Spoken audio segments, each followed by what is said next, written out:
Ey, ¿qué pasa? ¿Qué pasa? Monty, ¿tú qué prefieres? ¿Papas o frutos secos? Papas. O sea, ¿no te lo has pensado? Claro. O sea, lo tenías clarísimo. Clarísimo. Te digo más. Creo que ya lo dije en la primera temporada, pero como hay mucha gente que es evidente que se está haciendo fan, pero no está escuchando las temporadas porque desconocen cosas que si eres todo mal lo sabrías, voy a repetir. Una de mis comidas favoritas son las papas vinagreta de Lay's mojadas en gazpacho al valle. Sí, no os podéis imaginar lo bueno. Esa combinación es perfecta. Es un poco indigesto, o sea, luego te sientes un poco mal, pero yo pago ese precio. Quiero decir, yo luego me falco un Almax y pago el precio feliz. Eso está buenísimo. Yo me alimento de eso. Los frutos secos yo me los como porque, bueno, hay que comérselos. Porque Carlos Ríos está muy pesado. Ya, pero... yo soy más de esa vertiente de yo frutos secos a tope. A ver, el pistacho está de puta madre. Pistacho está muy bueno, sí. A mí yo soy muy fan, o sea, me gustan mucho las nueces y he descubierto las avellanas. Las avellanas es una cosa que solo era para la nocilla, o sea, solo era lo que llevaba la nocilla, pero sí que es cierto como fruto seco. Que sí, que a mí me gustan todos. A mí no hay fruto seco que no me guste, y las almendras, por ejemplo, que mi madre las compra o se las traen del campo y las tuesta ella, bueno, eso es una maravilla. Pero si tú me preguntas, ¿frutos secos o papas? Yo papas. Yeah. Pero los frutos secos están guays. Yo todas las mañanas en el desayuno tomo frutos secos. Yeah. Sí, o sea, yo también, yo nueces. Aunque lo que más me gusta son los anacardos. Es como los reyes de absolutamente todo.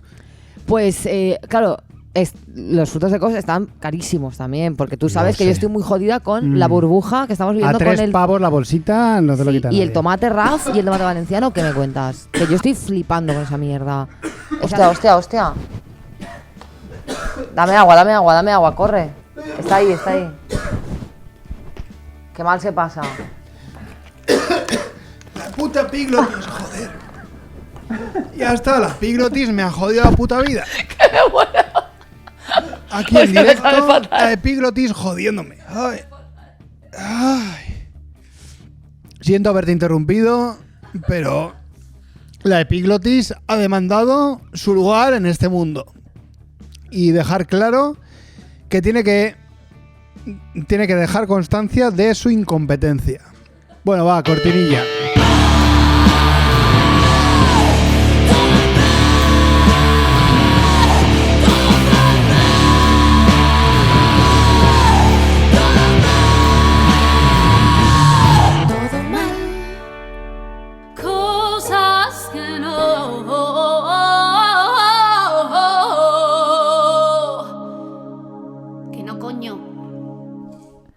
Excalibur, ¿estás bien ya? Estoy medio bien. Te has atragantado en directo.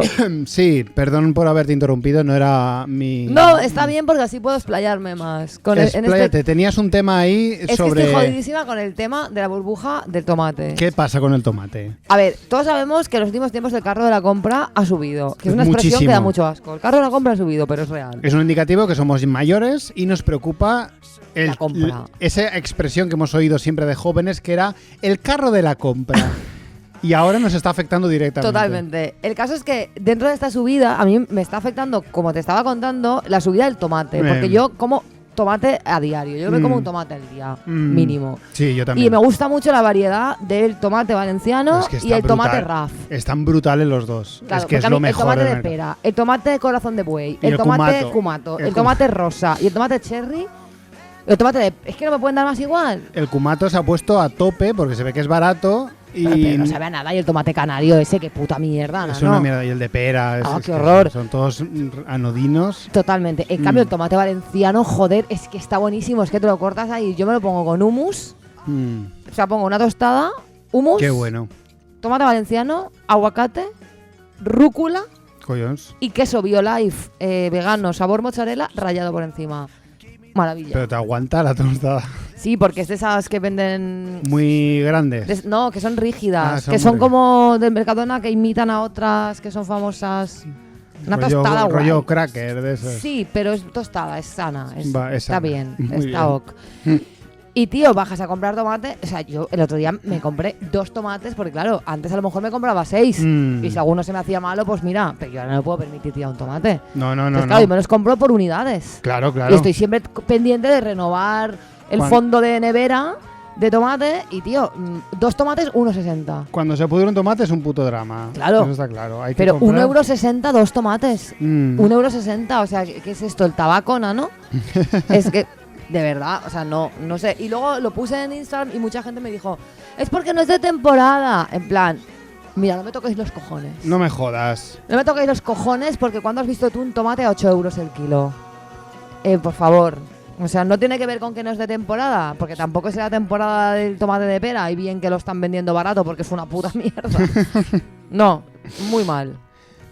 Pues mira, una cosa que odio yo, y no es tanto una cosa que odio de los demás, es una cosa que odio que ocurra en general. Vale. Y es una cosa que yo hago también porque creo que no hay alternativa. Es una cosa a la que nos vemos abocados a hacer por imperativo. Y es cuando te topas con alguien en una fiesta o en algún sitio concurrido que conoces, pero tampoco conoces demasiado. Ya.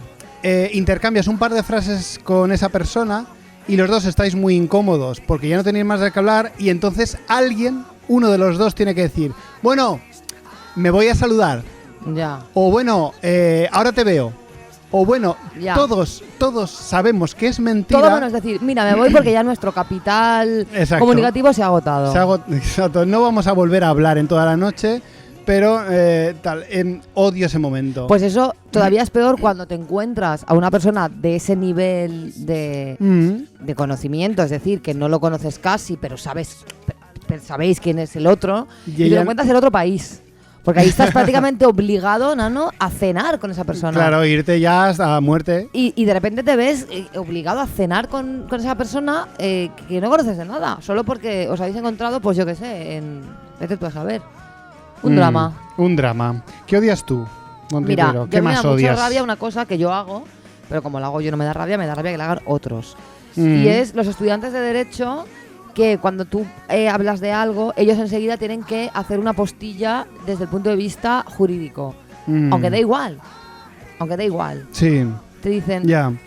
Ay, la pena es que ahora esta persona que tú dices que ha hecho esto, ahora igual le va a caer una pena de no sé cuántos años, porque claro, esto es que dices que me da igual, que no estoy hablando de las consecuencias legales ni del marco jurídico, estoy hablando de otra cosa. Que yo lo hago con la antropología, vamos, o sea, yo aprovecho la mínima oportunidad para meter mis apuntes antropológicos. Pero la antropología mola más que el derecho. Claro. Y esta gente me lo hacen muy a menudo y me dan muchas ganas de decirle, a ver, que está guay que estudies derecho, que muy bien. ¿Pero qué lo hacen? ¿Para hacerse los guays? Para hacerse los guays. Pero, y también para quitarle un poco de hierro a lo que tú estás diciendo, ¿no? No, yo creo que es porque, a ver, realmente entender de leyes da mucho poder porque realmente es una cosa muy útil y muy guay. Y ellos lo saben. Y saben que hacer ese tipo de declaraciones les da como un estatus de persona poderosa porque conocen las leyes. Sí. Y conocer las leyes es tener acceso a poder. Y entonces lo hacen yo creo que para hacerse los guays y para hacerse los molones. Pues muy mal. No me gusta. No lo hagáis. No lo hagáis. Si sois de antropología, hacedlo. Todo el rato. Pero si sois de derecho, no. Una cosa que odio muchísimo, hemos hablado más de una vez de la familia en este programa, y es una cosa que hacen los familiares, normalmente mayores, que es echarte en cara cuando vas a verles que no vas nunca a verles. Ya. Me da mucha rabia porque no te estás dando cuenta que lo que necesito cuando vengo a verte es refuerzo positivo, no una bronca. Ya, es la visita que se aprovecha para exaltar la no visita. Sí. Es una paradoja ahí muy loca. Y de nunca vienes a verme y de, a ver, nunca, ¿qué entiendes por nunca? Estoy aquí ahora mismo. Claro. No se te ve el pelo, no sé tal. También me da rabia estos familiares secundarios, porque hay jerarquía en las familias, claro. Faltaba más. Estos familiares secundarios o bastante secundarios que no son conscientes de su secundariedad, y te echan en cara que nunca vas a verles, los ves 6 veces al año y dices, ¿tú sabes que yo a mi madre la veo 10 veces al año? Claro que le dices, menos tú tendría que ver. Menos tendría que verte. O sea, en comparación te estoy viendo demasiado. Claro. Porque, si sacas la permutación entre grado de consanguinidad, interés y lo que me aportas, aún te estoy viendo un 20% más de lo que debería. Que no te recorte el año que viene. Molaría sacar una fórmula matemática para Pues sí. calcular El tiempo que le las dedicas. visitas que le tienes que dedicar a cada familiar. Puede que lo haga, puede que lo desarrolle y se lo brinde a nuestros oyentes. No estaría Para mal. que puedan saber con exactitud si están visitando de más o de menos a esa tía. Si voy a visitaros, alfombra roja. El cine con Scali, el cine con Scali, el cine con Excalibur, tío Ramón. El otro día, gracias a la declamación de Javi Nula, pudimos debatir sobre si Sara Luna era una oda capitalista o un retrato crudo y realista de la clase obrera y su sistema de valores. ¿Te acuerdas de lo que estuvimos hablando? Claro, sí, yo de hecho llegué a afirmar que me le diera el Ken Loach. El Ken Loach del pop español. De la rumba. Eso me ha animado a tocar este tema en el que llevo pensando muchos años, pero no me atrevía a tocar en todo mal. Pero bueno, vamos allá. Política y cine. Muy bien. Ay, qué ganas tengo de escucharte. Vamos a ver. Para empezar, aclararé que no voy a hablar de cine político o cine que vaya sobre política, sino más bien del cine en general y cómo cualquier trama, cualquier historia y cualquier personaje encierra, como la vida misma, una ideología. Por todos es conocida la recurrente broma de que el cine español son todo películas de la Guerra Civil. Broma que encierra una creencia popular totalmente instaurada de que el cine español es de rojos, básicamente. Solo hay que estar un poco pendiente los días antes a la entrega de premios de los Goya para constatar que la derecha política, mucho amor no le tiene no, a una buena relación. No, ya ha habido muchos episodios en la entrega de premios que, por ejemplo, el No a la Guerra de Willy Toledo y Alberto San Juan. Sí, no, Willy Toledo no ha hecho mucho por estrechar lazos con la derecha española, la verdad. Lo curioso es que nadie hace nada para contrarrestarlo. Cuando la derecha gobierna, lo primero que hacen es recortar en cultura en general y en cine en particular. Les da mucha rabia el tema subvenciones, que es una cosa que se ha puesto muy de rabiosa actualidad gracias a personalidades como Pérez Reverte quejándose de que... Qué lástima. Hostia, la deriva de Pérez Reverte es curiosa. Es curiosa, porque en unos años es alucinante. Que esto da para tema aparte. O sea, sí, porque se podría hablar de yo ellos, Pérez Reverte, yo me he leído, no sé, el 80% de su obra, porque sin ser un escritor magnífico ni que te cambie la vida, pero escribe unos libros muy entretenidos y a mí particularmente El Capitán a la Triste me gustaba mucho, pero yo no sé qué ha pasado, porque este hombre antes no era así, ¿no? Yo lo dejaría ahí porque creo que da para tema. Vale. Da para tema el tema de Me lanzas Reverte. el guante en una actitud bastante Pérez Reverte, me lanzas este guante. Te lanzo el guante porque vamos a hablar, no sé, gente lista que hace cosas raras, Vale. se cuñadiza. Pero bueno, ¿por qué sucede esto? Bueno, podría informarme leyendo muchos libros sobre el tema y contrastar muchas opiniones, pero todo mal, de momento no nos da dinero suficiente para que estoy aquí haciendo una investigación exhaustiva, cosa que tú sí que has hecho con Melendi, Bueno. he de decir. Yo he cumplido mi parte. Has cumplido tu parte. Pero bueno, voy a decir lo que a mí me parezca. La mentalidad conservadora lleva mal en general todo lo que sean historias que la gente desea escuchar. Desgraciadamente para las clases altas y los poderosos, la clase obrera es mucho más numerosa. Sus vidas son muy distintas a las suyas y si quieres llevarlos al cine o al teatro, tendrás que contar historias con las que se vean relativamente identificados. Y para que esto ocurra, dichas historias tienen que tener valores propios de las clases populares, ya sea la idea de que ser pobre no te hace peor persona, que tratar a la gente y a la gente que quieres es algo guay, y que el amor es algo bastante gratificante y enriquecedor, y más que el odio al diferente y todos estos pensamientos negativos. Podríamos incluso admitir que el pueblo desea ver confirmados sus valores en las ficciones que consume. Valores cristianos, todo hay que decirlo. Básicamente, los protagonistas de todas las películas son como copias deformadas de la idea que se tiene de Jesucristo. Y aquí igual me estoy flipando un poco también, te lo digo. Bueno, está bien, está bien. Buscan la justicia, reivindican la igualdad entre los seres humanos, son piadosos y se sacrifican por el bien común. A nadie se le ocurriría imaginar un héroe de acción eligiendo la destrucción de todo un pueblo por hacerse rico y famoso. No tiene ningún sentido imaginarlo. O un protagonista racista u homófobo, que sí los hay, pero luego tocaré el tema. Muy bien. El cine en general es de izquierdas. Los villanos tienen ideologías totalitarias, odian la libertad y usan su riqueza para manipular a los demás y conseguir sus oscuros objetivos. Los protagonistas suelen ser gente que lo tienen todo en contra y se rebelan exitosamente contra todo pronóstico. Todo viaje del héroe se basa en esencia en la revolución. El enemigo siempre es poderoso y su derrota implicará la libertad del pueblo oprimido, muchas veces gracias al sacrificio del propio héroe. Por eso Sola Luna jamás será una película. Jamás. A no ser que la dirija Ken Loach. Pero 1. ¿En serio todo el cine es de izquierdas? Y 2. ¿En serio no hay protagonistas racistas, poderosos y villanos que salgan de las clases populares? Efectivamente, no todo el cine es de izquierdas. La derecha siempre tendrá su lugar en todas las industrias y la del cine, que es millonaria, no iba a ser menos.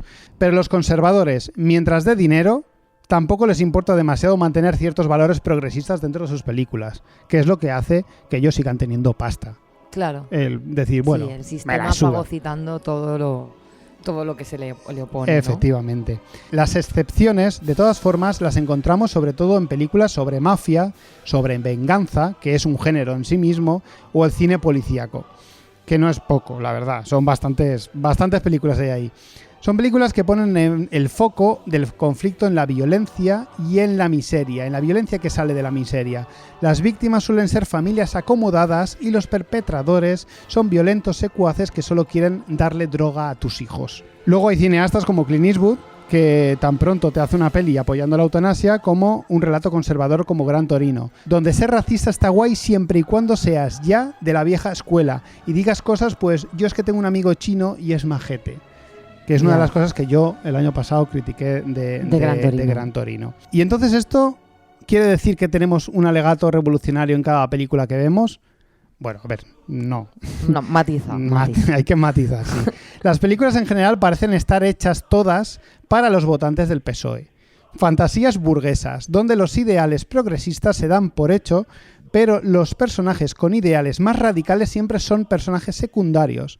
El protagonista, y digo él porque hasta ahora siempre ha sido él, algo que afortunadamente está cambiando, siempre ha tenido claro que matar en sí está mal, robar está mal, y que todo ser humano merece vivir con algo de dignidad.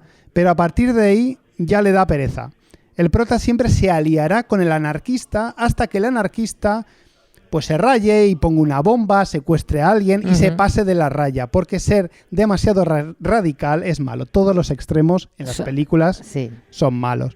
El protagonista matará al villano porque ve amenazar su integridad física y la de sus seres queridos, pero jamás encabezará una manifestación en contra de las petrolíferas de la que el villano es presidente. El protagonista es el típico hombre blanco heterosexual aliado de los que ayudan en las labores del hogar y que votó a Obama 2 veces, pero que cambia de canal cuando hay protestas del Me Too o del Occupy Wall Street.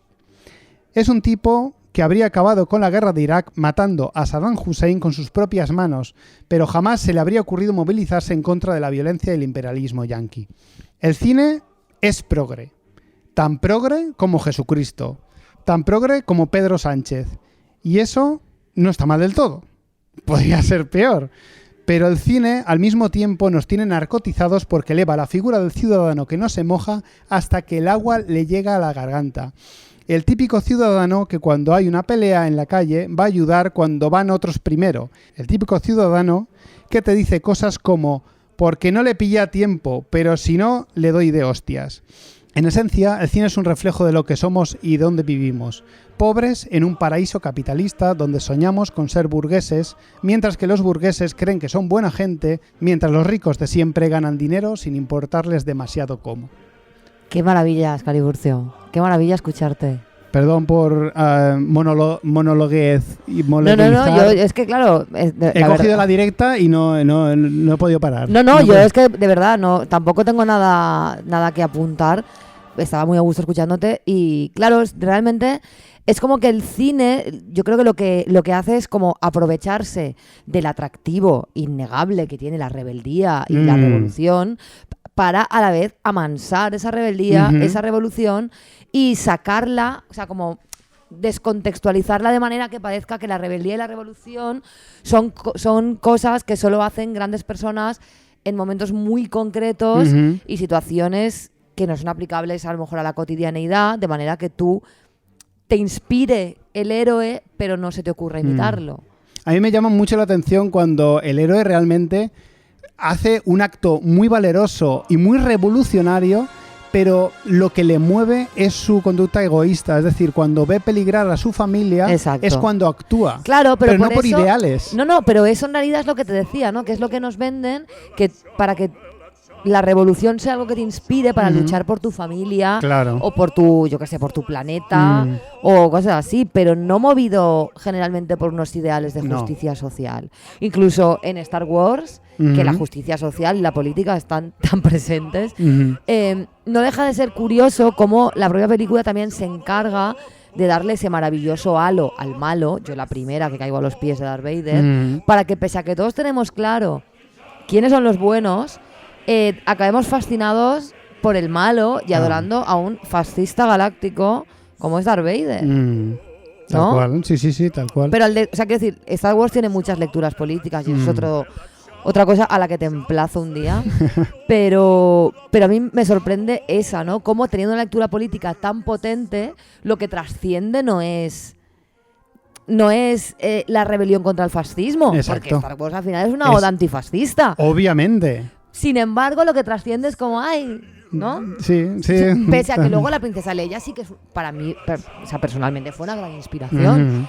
Pero de alguna manera es como que se aprovechan de lo atractivo y lo bonito que es plantear una rebelión contra lo injusto, pero a la vez se encargan de que tampoco pase de ahí, ¿no? De que sea una cuestión más estética que ideológica al final. Sí, además, por ejemplo, en otro tipo de películas donde el malo es exageradamente perverso, o sea, es hiperdimensionar la maldad para que tengas claro que los malos son los que cometen genocidios, los malos son Hitler, pero un malo un poco más, un malo más institucionalizado, más normalizado, más tal, es más difícil de identificar.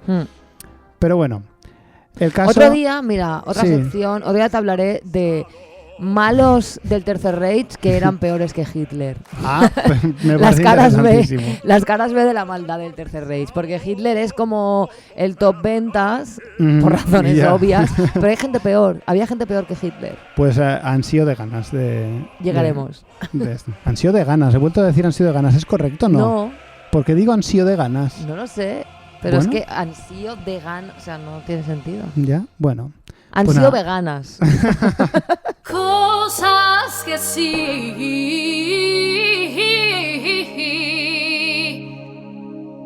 Esto sí, venga. En esta nueva sección favorita, mi nueva sección favorita, que no es nueva, pero no sé por qué. El cosa es que sí. un segundo advenimiento, un reverdecer. Estoy optimista en este 2020 y el cosa es que sí, es algo que motiva, aunque luego hablemos mal de cosas también. Sí, pero no pasa nada. Yo también estoy a gusto en el cosas que sí. Venga, canto a la vida. Bueno, el año pasado, como bien sabes, hablamos de James Rhodes en uno de los primeros programas. No lo sé si el pusimos primero o el segundo. fino. Lo pusimos finísimo. Yo le puse fino, pese a que ya dije, y me repito, me gusta mucho cómo escribe. Claro. Pero tenía una ligera manía, que sigue teniéndola, no es por nada. Que está súper contento en España, feliz, el hombre. Muy feliz, él está viviendo, claro. Y nos daba especial rabia el hecho de que él no tuviese en cuenta que él era muy feliz en España porque él es un hombre blanco, millonario, artista con ese estatus de artista internacionalmente conocido, que obviamente todo el mundo interesante se quiere acercar a él. Claro. Y eso, claro, es guay. Claro, sí, pero aparte daba un poco de rabia pues ese rollo de que él iba en el metro de Madrid y todo le parecía bien, todo era súper chachi, y era como, ay, de verdad, yo con la gente tan positiva no puedo. Pese a que sabemos que en el caso de James es una persona muy atormentada, que ha tenido unas experiencias terroríficas y que a lo mejor está así de feliz porque el hombre se lo ha ganado. Se lo ha ganado. También te lo digo, que fuimos unos hijos de puta. Pero bueno. Pero llegamos a mencionar eso también. Sí. Creo, o sea, dentro de la crítica también. Sí, nosotros siempre las críticas, tengo que decir en nuestra defensa, que las hacemos intentando contemplar todos los prismas. Claro que sí. Pues hacemos críticas poliédricas. El año pasado también hablamos de Rosalía. Sí. Y hablamos muy bien de ella, defendiéndola. Porque nos gustó mucho su disco El Mal Querer. El Mal Querer es una barbaridad de disco y hubo muchas críticas de muchos tipos, de muchos señores que estaban como muy disconformes con su éxito por algún motivo Sí. que a día de hoy no termino de entender. Además, tú y yo hablamos del tema de la apropiación cultural Ujú. y hablamos como reconociendo que evidentemente existe la apropiación cultural, pero que tampoco pasa nada, que la gente se pone muy histérica con esto. Pues sí, comete apropiación cultural. ¿Qué pasa? No, o sea, Sí, pero decían que Rosalía era como un producto. Luego, después de atacaban a Rosalía por ser por lo de la apropiación cultural, cuando no habían oído hablar nunca de la apropiación claro, cultural, pero exacto, decían, Rosalía exacto, hay que atacarla sí. por Pero aquí. además que Vamos a una atacarla. cosa no quitaba la otra. Exacto. Nosotros nos subimos al carro y porque nos gustó el disco. También te digo que el disco me gustó mucho, pero tampoco es que lo esté escuchando a diario, ¿eh? Yo lo quemé en su momento y ya no lo escucho. Un poco como el power metal, ¿eh? Que como llegó se fue. Te da el subidote y luego se te baja. Pero bueno, la defendimos porque la criticaban sin ningún motivo. En el momento, por las cosas que la estaban criticando, que es que era un producto comercial, que se habían sacado de la mano. Bueno, en fin, ha pasado un año. Ha pasado un año y venimos aquí a hacer un acto de contrición Exacto. y a decir Diego donde dijimos digo.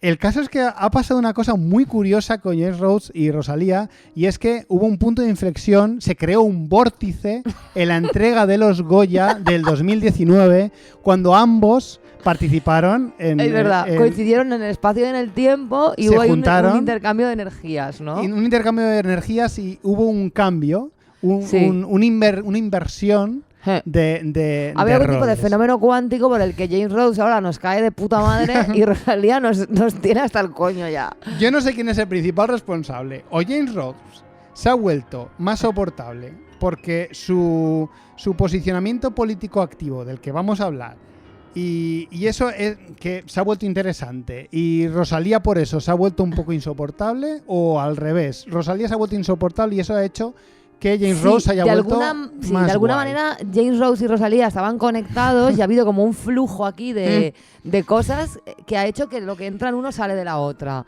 Y el caso es que es verdad que James Rhodes han influido varias cosas. Primera es que el hombre se lo está currando. Sí, Porque tú lo ves hablar gallego, claro, chico, y eso es que mola. esas cosas molan. Claro. Luego hace reflexiones interesantes y ya no está tampoco todo el día con qué bonito Madrid, Exacto. qué bonito era el amanecer en España, pese a que sigue estando muy pesado porque es que le flipa a España, Le que flipa también España, yo no sé sí. cómo le puede flipar tanto. Ya. Bueno, es que...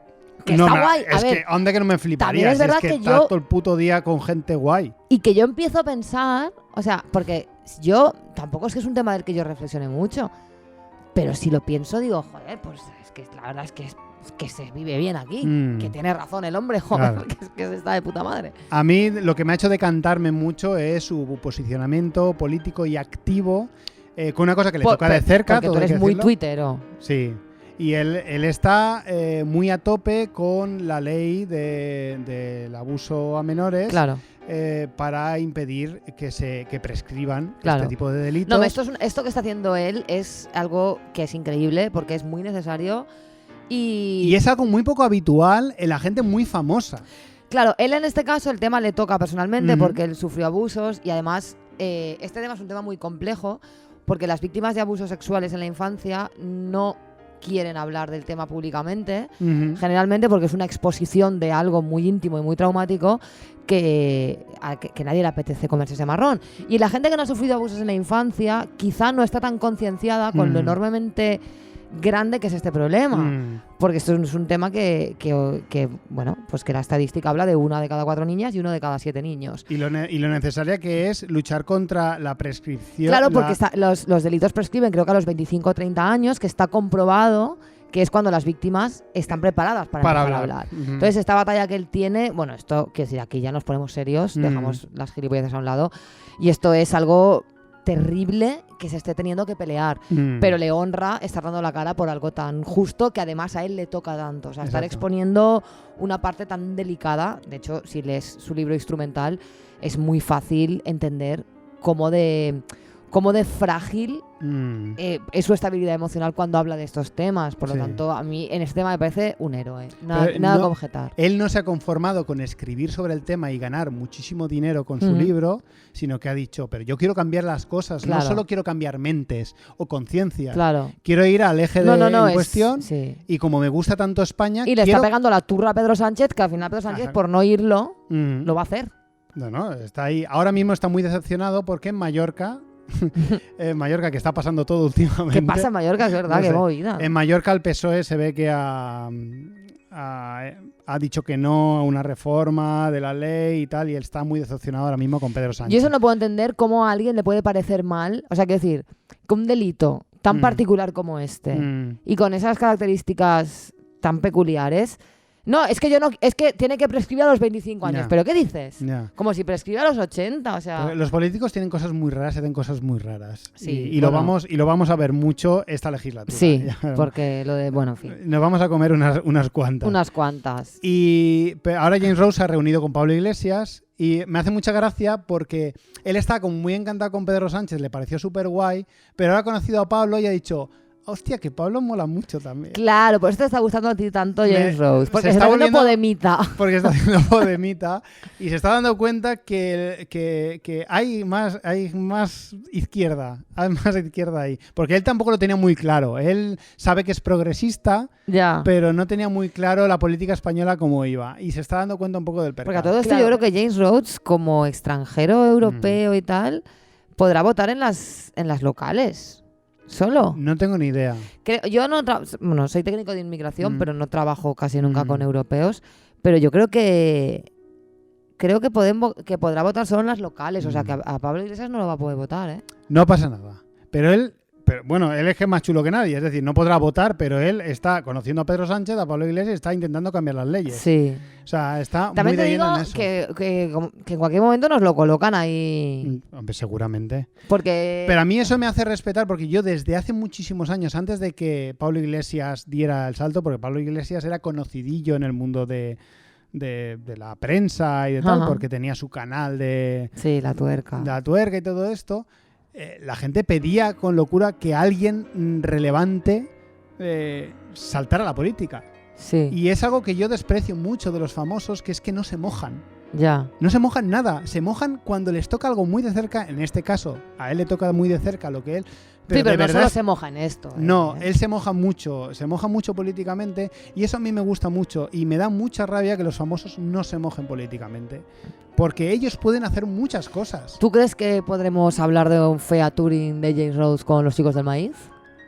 Pues estaría muy interesante. Sería En muy cualquier momento interesante. mete unos pianos ahí, ¿eh? Sí, porque no los conocerá de nada y es posible que a los chicos del maíz el rollo happy que tiene James Rhodes igual también resulte un poco cargante. Igual es ir un poco para atrás. Pero bueno, Pero bueno, tiempo al tiempo. tiempo al tiempo. Y como en cosas que sí no podemos hablar bien de alguien sin mirar la vuelta, Ujú. como hablamos bien de Rosalía el año pasado, Claro. ¿qué cojones está pasando con Rosalía? Mira, yo te tengo que decir, a mí el disco del Malquerer me gustó. Mm, A partir de ahí empezó a hacer estas cosas locas con altura, que esa canción no me gusta, pero se me pega. O sea, como la Ya. escuche, me tiro 3 Mm. semanas ahí, para que quede lo que... A mí la música que ha hecho después, yo no la entiendo. yo tampoco lo No, entiendo. tampoco te quiero decir Bueno, si es buena entiendo o- que es lo que le da dinero. Lo que le está dando millones no es el Sí, mal pero querer, es como, sino... joder, tía, ya tenemos a 1000 haciendo eso, ¿no? Ya. Tú hacías otra... Pero bueno, que haga lo que le dé la gana. Me dejó de interesar, sin más. No digo ni que sea peor, ni que sea... Me dejó de interesar. Sí, Pero ahora de repente está haciendo unas cosas, el abrigo de piel es ese... el abrigo de piel. El abrigo empezó de con piel, abrigo que ya dices, chica, ¿a sorpresis? Ya, no es necesario. ¿Qué pero necesidad? se la suda. Empieza a relacionarse con multimillonarias, Con la Kylie Jenner. con la Kylie Jenner, que bien, bueno, tiene todo el derecho a relacionarse con quien Se puede hacer quiera. con quien quiera. Pero claro, de repente empieza a hacer unos El rollito movimientos... elitista este Claro. que lleva es... Y el muy rollito de desagradable. voy vestida, que yo, bueno, aquí ya es cuando yo me siento vieja perdida, porque este rollo chica, vas en chándal o ya, directamente o pijama, o sea, Sí. como ya estratos del chándal muy chungos, de Gucci, Mm. la Pero, riñonera. pero esto es del garrulismo de toda la vida. Claro, este es el garulismo de toda la vida, que tiene un nombre este estilo, que lo escuché el otro día, que es como reivindicar lo cutre Ya. del barrio, pero a la vez mezclándolo con las marcas. Ya. Mira, no entiendo nada. Sí, pero ya cosas cutres, pero que valgan mucho dinero. Mucho dinero. Ya. Y la última que ha pasado, que ha sido después de los Grammy, la fiesta de posterior, se la vio a ella con otras famosas tirarle billetes de $100 a una mujer que estaba haciendo twerking. Es que claro, Al culo, se lo estaba metiendo en las bragas. es que sí, qué necesidad, En una Rosalía. imagen muy desagradable. Puedo entender cuál es el proceso mental que hay detrás, porque yo lo he vivido cuando yo era una estrella del rock local. Con su Little Sister éramos un grupo de tías en un mundo de hombres, y yo me he visto a mí misma imitar conductas masculinas, porque todos mis referentes de estrellas del rock eran hombres. Evidentemente, yo billetes de 100 no tenía para meter en las bragas a nadie, Ya. te lo digo ya, porque claro, no es lo mismo ser una estrella del rock Ya. en Valencia que ser Rosalía, te lo digo ya. Pero sí que me he visto a mí misma como a lo mejor haciendo alarde de beber, cuando yo nunca he bebido, a mí un chupito yo voy borracha, como de fingir que bebo más de lo que bebo, o de ser más malota, todo porque ese ideal del éxito y del rockstar y de lo que hace el que triunfa es un ideal muy masculino. Muy masculino. Entonces Vale. ella lo que está haciendo es como imitar esos patrones sin darse cuenta de que está haciendo lo mismo Claro. que los hombres han hecho a las mujeres y que está mal. Sí, que es- quizá crean que es transgresor porque ella es mujer. Claro, es como, esto lo hace un tío, y afortunadamente en el 2020, aunque lo siguen haciendo sin ningún rubor, y para mucha gente todavía sigue siendo rebelde, pero sí que si lo hace un tío, sí que hay como esa visión crítica, pero claro, como yo soy una tía, no, tía, no. No. O sea, quiero decir, a lo mejor podrías hacer algo rebelde en la industria de la música, que sería pues incluir más mujeres músicas en tu banda, promocionar a más mujeres músicas o tratar a las mujeres como personas, ¿no? Y no como objetos. Exacto. Eso estaría bastante guay, sería bastante O transgresor. autocosificarse ella misma, aunque esto ya sería meterse en Yo en otro este debate debate. no me quiero meter. Pero eso sí, sería otro debate y no vamos a entrar ahí. Pero sí que es como, chica, qué pereza me está dando a mí la Rosalía. Bueno, y por no hablar, y podemos acabar con esto, que es el acento que tiene ahora. Ah, sí, que se puso a hablar como latina, güey. Sí. ¿Qué ha pasado ahí? Pues no lo sé, pero ya hablamos en una declamación, se quejaba Sí, en Tony, nuestro Laura. especial de exacto. nuestras declamaciones, odiaban que la gente forzara el que se te apega un acento. Sí, pues vamos a poner el de Rosalía. Vamos a poner el de Rosalía, que da mucho cringe. Tiene que salir ya este año, ¿no, Viri? Yo creo que ya debemos de sacarla este año. Sí. Tenemos que terminar la canción y ya salir. Es que da un cringe que te mueres. Da un cringe que te mueres. Ay, ¿Por qué haces eso, Rosalía? pues no lo sé. Pero lo dejaría aquí por todo lo bajo. Sí, En todo lo bajo y luego... en todo lo bajo. Aquí se queda. Señoras, señoras. Escaliburcio. ¿Qué Hay pasa? un tema que está muy presente en Todo Mal, de Ujú. manera transversal, pero al que nunca le hemos dedicado una sección específica. Nunca hemos hablado largo y tendido y profundamente de este tema que está muy presente en mi día a día y en el de todas las señoras, que Ujú. es el mansplaining. De hecho, lo hemos dado tan por hecho Ujú. que puede que haya alguno de nuestros oyentes que esté un poco perdido que no sepa lo que es el mansplaining. Mm. Yo hoy quiero hablar de esto. Sí. El mansplaining, si no me equivoco, es un término que acuñó Rebecca Solnit, que ella escribió un libro que se llama Los hombres me explican cosas, Mm. y acuña ese término. Ella era una científica reputadísima, con varios libros publicados, no sé muy bien de qué materia científica, que estaba harta de que hombres mucho menos expertos que ella Ujú. le explicaran cosas que ella sabía de sobra y que se pueden deducir, se puede deducir que la sabe Sí. por la formación que tiene y por su estatus Mm. dentro del mundo de la ciencia. Ella cuenta una anécdota en concreto en la que una vez un hombre en una fiesta le habló de una teoría que ella había escrito en su propio libro. O sea, un hombre le explicó su propio libro. Y aunque ella le decía, si ya es que lo he escrito yo, el hombre continuaba, ¿no? Mm. Entonces el mansplaining hace referencia a esta costumbre tan masculina de explicarnos cosas a las mujeres que ya sabemos. Mm. Cosas que son o bien de dominio público, es decir, obviedades que sé porque no soy estúpida, o cosas que es obvio que sé por mi formación o por mi oficio. A mí me ha pasado en la música muchísimo. Yo llevo en la música, no sé, desde que tengo pues 20, llevo en la música 22 años. Mm. Y me ha pasado de que vengan hombres que llevan tocando 2 a explicarme a mí cómo funciona algo que es evidente que ya sé. Por ejemplo, me acuerdo una vez en un concierto de Chinas que habíamos llenado la sala Durango, Mm. creo que era Durango, que no es fácil. O sea, quiero decir, había venido a No. vernos muchísima gente. Y vino un hombre a cuyo grupo no lo va a ver nadie, un grupo de estos que no meten ni 20 personas, a explicarme cómo hacer la promoción. ¿Cómo podía yo conseguir más gente? Digo, Claro. bueno, aplícatelo. A mí que tienes que explicar si estabas a la petada, cariño, no necesito tus consejos. Y luego en el Facebook a mí me pasa mucho. Yo creo que fue en 2017, tomé una decisión que era no dejar ni un mansplaining sin respuesta, porque esto es constante. Y yo un día dije, mira, yo no me callo más. Aunque contestarlo siempre te genera una situación violenta, Sí. porque ningún tío reconoce que lo que está haciendo es mansplaining. De hecho, eso ha sido reforzante muchos años, el hecho de que la respuesta a un mansplaining sea una situación violenta hace que vosotras no respondáis a los mansplainings, Claro. os calléis, Yo no me aceptéis callo. esa explicación y Yo no él me callo ya. se refuerce en esa explicación. Claro. Diga, mola explicar cosas a mujeres, ¿no? Sí, o te dicen, pero a ver, que solo te he dado el dato, que no es un mansplaining porque también se lo hago a los hombres. Ah, vale, eres un brasas, entonces, nada, genial. Y también pasa una cosa que es mi fenómeno favorito, que es como el metamansplaining o el mansplainingception. Sí. Que es cuando tú le dices a un tío, perdona, esto es un mansplaining, y te explica que no es un mansplaining, que es otra cosa. Sí. Y entonces incurre en un bucle fractal, matrioscal, de un mansplaining que lleva a otro, que puede ser infinito. Y que la verdad es que yo no he sabido aún cómo salir de esto. Cuando te encuentras un tío que hace este tipo de metamansplainings encadenados, la única solución es huir. Mira, lo que ya hemos comentado de esto de que yo del fútbol, ¿no? Que pues vaya, yo creo que puse un post que decía, vaya, así que el fútbol da asco, me pinchas y no sangro. Ese fue mi post. Sí. Y entonces vinieron varios hombres a decirme que el fútbol no daba asco, el fútbol en sí, que daba asco el negocio, tal. Y claro, y mi respuesta fue, ¿de verdad crees que me tienes que aclarar esto? O sea, ¿tú consideras que esto es necesario? ¿Que yo este dato lo desconozco? ¿Tú crees que yo no sé que el deporte en sí es lo que es las reglas del fútbol están exentas de un componente moral, ético, político o sociológico? ¿Tú crees que yo pienso que el fascismo va implícito al hecho de dar una patada a un balón? Pues sí, yo que sé, igual si metes 3 Igual goles... se me ha pasado, ¿no? Claro. Se me ha pasado.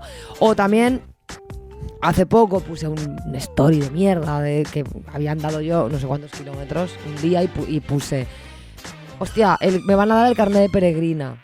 Y un señor me dijo, no, porque la etapa mínima son 15 kilómetros.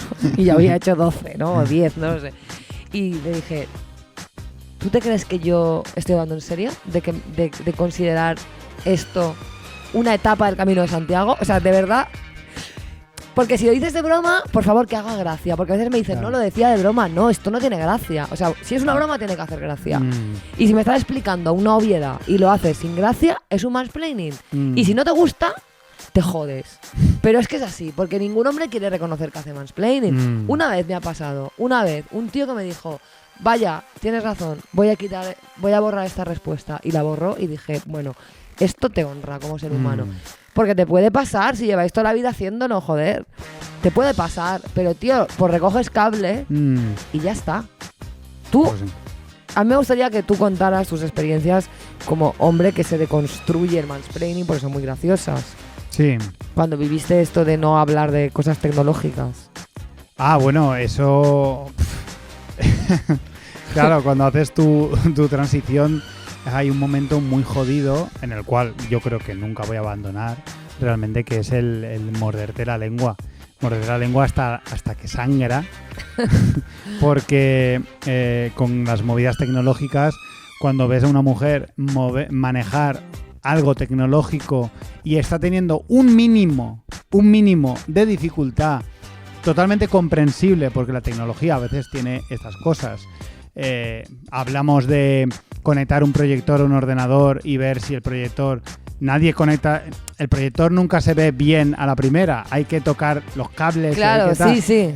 En cuanto hay un Sí, mínimo... que es una dificultad lógica que con Totalmente un entendible. minuto de ensayo-error se soluciona. Exacto. Pues si tarda más de esos 10 segundos que tú le dejas un poco, pues te tienes de sufrir mucho, y el tener que contenerte activamente, conscientemente, decir, Scali, contrólate, no Porque el digas mansplainer nada. que hay en ti aflora, ¿no? ¿Quieres No, decir? o sea, el sufrimiento es real. O sea, tú necesitas levantarte. Y explicar. Más que explicar es arreglarlo tú. Es decir, déjame, que lo Ya. hago yo. Porque sé conectar un proyector a un ordenador. Quiero decir que aunque aunque la persona que está haciendo esa tarea básica vaya a tardar un minuto más que lo que tardarías tú, Que a lo mejor luego vas tú y tardas lo mismo. y tardo lo mismo, pero da igual, es que aunque tardase más que yo, no pasa nada. ¿Qué pasa cuando tú no haces nada? No pasa nada. No pasa nada. La Se vida arregla. sigue su curso. La vida sigue su curso, el proyector acaba sacando lo que tiene que sacar y no pasa absolutamente nada. Pero sí que es cierto que la primera época de deconstrucción es lo Es más dura. llamativo. A mí me pasa que yo sé que molesta mucho cuando yo ya te digo, intento a día de hoy no paso ni un mansplaining. Y si lo paso es muy conscientemente, porque a lo mejor digo, es tal el mansplaining que esta persona la voy a eliminar de Facebook, por ejemplo, y ni le voy a contestar. Sí. O sea, no me merece la pena porque por lo que sea paso. Pero yo normalmente no dejo ni un mansplaining sin respuesta, y además intento responder de manera si puedo ser prepotente, o puedo ser pedante, o puedo ser impertinente, mejor. Porque, oye, ya que yo me he comido el mansplaining, pues mi manera de equilibrar esto, ¿no? De aportar un poco de, pues eso, de justicia cósmica es, pues tú ahora te aguantas y yo te contesto. Entonces, yo, por ejemplo, si me explican algo que tiene que ver, yo qué sé, pues con mi trabajo, o sea, me explican algo, pues digo, perdona, es que soy licenciada en psicología, es que esto yo ya lo sé. O es que soy, porque además a los les jode como ese vacile académico, tiene ese punto de como de vacilar, que en una tía no está bien visto, porque es una flipada y siempre está no sé qué. Entonces yo intento añadirle ese extra. Y es el consejo que quiero dar desde aquí a todas nuestras oyentes. No dejéis ni un mansplaining sin respuesta. No lo hagáis. Porque nuestra connivencia con los mansplainings está perpetuando esta situación. Y estoy hasta el coño de que los hombres me expliquen cosas que me sé mejor que ellos. Mítico es también aquel día que, bueno, yo soy técnico de inmigración, tengo un posgrado en la materia, estoy acreditada como mediadora intercultural, tengo 10 años de experiencia en la materia y 250.000 cursos sobre extranjería. Y un señor se empeñó en decirme que los chinos no pagaban impuestos, que esto además es de primero de fake news, te quiero decir. Esto es de primero de prejuicios. El primer día que yo hice un curso del tema, esto fue lo primero que vimos. Sí. El prejuicio, los chinos no pagan impuestos. Y yo le explicaba que los chinos sí pagaban impuestos, que no hace falta que yo te enlace nada, porque ya mi palabra debe ser suficiente, porque soy una persona experta en esto. Aún así, pues le enlacé tratados de comercio de España con China, la ley de extranjería y todo. Y al final la solución se solventó cuando él obtuvo la palabra de un hombre que le dijo que efectivamente los chinos no pagaban, o sea, sí pagaban impuestos, perdón. Y entonces vino y me dijo, tenías razón, pero hasta que otro hombre no confirmó que los chinos no tienen ningún tipo de amnistía fiscal, el tema estuvo en duda. Lo peor del mansplaining es que hay muy poca conciencia, porque de verdad los hombres no creen que te lo están explicando con condescendencia, no entienden ese paternalismo. Ellos es como, jolín, si lo hago por ayudar. No, ¿por qué me tienes que ayudar, cariño? Si yo esto ya me lo sé mejor que tú. Entonces es un tema que es difícil de detectar y creo que es muy difícil ser autocrítico con el mansplaining. Creo que es francamente difícil porque además creo que es algo bastante extendido, bastante inherente a la masculinidad y que es muy jodido que un hombre se dé cuenta de que está haciendo mansplaining. Pero tengo una noticia para todos vosotros. Lo hacéis constantemente, a todas horas, cada vez que podéis. Pues nada, pues stop mansplaining. Stop mansplaining. Y vosotras, en serio, una frase que está muy guay para contestar porque es antipática y efectiva es: ¿de verdad crees que me hace falta que me expliques esto? Tú lanzas una pregunta y ahí la dejas. Porque esa pregunta crea una reflexión en ellos, ¿no? Tú le estás preguntando, ¿de verdad tú crees que es necesario que me aclares esto? Pregunto. Es curioso cómo esa respuesta parece, y todos estamos de acuerdo en que parece, excesivamente agresiva como respuesta a un mansplaining. Cuando hemos normalizado que me tomes por tonta. Claro. O sea, se ha normalizado que tú me expliques algo que ya sé tomándome por tonta, pero que yo te diga que soy licenciada en X, es como una respuesta agresiva. Claro, pero de todas maneras también yo creo que las mujeres se nos ha privado de la capacidad de ser antipáticas, porque las mujeres tenemos que ser amables y simpáticas y educadas y no sé qué, y de verdad que un nivel de antipatía pequeño, pero lo bastante grande como para, joder, si alguien es tonto conmigo o me está tratando a mí de estúpida o tal, se merece una unidad de antipatía. Claro. Y los tíos lo hacéis constantemente. De hecho, las discusiones en redes entre tíos son como mucho más alteradas. Pero cuando una tía se altera un poco, es una flipada, o es una antipática, o es una prepotente. Entonces, desde aquí os invito a que exploréis ese nivel de antipatía mínimo, es decir, que no es mal educado ni pasa nada, pero que es bastante liberador. Y cuando se hagan un mansplaining, sean antipáticas, porque ya está bien, porque es lo que dices, está tan normalizado que parece que te lo tengas que comer. Y no. Yo no quiero que nadie me explique nada, ya no que ya lo sé, sino que lo sé mejor que esa persona que me lo explica. Pues es que yo me he comido en el mundo de la música, que si tú supieras los mansplainings que yo he aguantado. Además, mansplainings que no me interesan, señores explicándome los botones de un ampli. ¿Pero tú te crees que a mí me interesa eso? ¿Tú te crees que a mí me importa? O sea, ¿tengo pinta de que me importe tus 536 pedales? Que te digo una cosa, cariño, suenas a mierda y no va a verte nadie, por muchos pedales que tengas.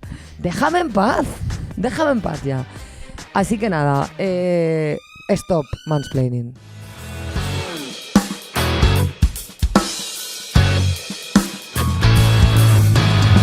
Se acabó. Ya está. Por fin. Por fin, estamos cansados, ¿eh? No voy a decir el número del episodio, este episodio. No lo digas. De este programa. No lo digas, No dalo lo por voy a hecho. decir. Dalo por hecho. Dalo por sentado. La gente ya lo sabe. Que lo tiene que saber, ya lo sabe. Pues nada, pues ¿te ha gustado? ¿Has estado a gusto esta vez? Sí, la verdad es que Parecido molaría a alguna vez te la dijera, semana pasada, no, tío. Parecido al programa de la semana pasada. Sí. Perfecto. Y vamos a hacer en este final, ¿no? Un acto de... Vamos a agachar la cabeza. Sí. Vamos a pedir perdón a James Rhodes y vamos a pinchar a James Rhodes tocando una obra de Bach que se llama en castellano La Chacona o La Chacón. ¿Mola La Chacona? No, mola, ¿no? La Chacona, sí. La Chacona. Mola porque suena como a señora de tu pueblo, ¿no? Algo así. Pero dura 14 minutos. Sí, dura 14 minutos. Bueno, como es al final... Pero además pues, es en re menor, que todo el mundo sabe, gracias a Spinal Tap, que es el acorde más triste del mundo. Y eso, pues, la verdad es que está guay, para pedir perdón. Quiero decir, le da todo aún todavía un toque más épico.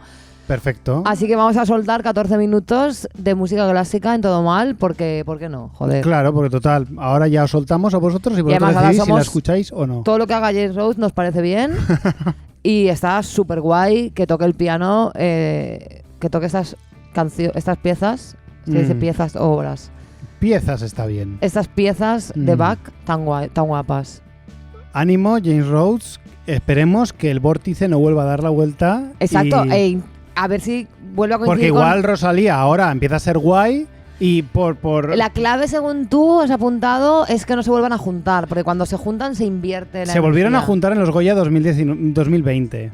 Hostia. Entonces igual se vuelve a invertir la movida. Claro, igual en las próximas semanas volvemos a sentir todo esto. No lo sé, ya veremos. El alcance de esta movida. Pero los dos a la vez no pueden molar. No. Es uno u otro. Bueno, venga, vamos a poner la chacona esta. La chacona me hace una canción como del koala. Sí, parece una puta mierda la que vas a pinchar. Bueno, la semana que viene más y peor.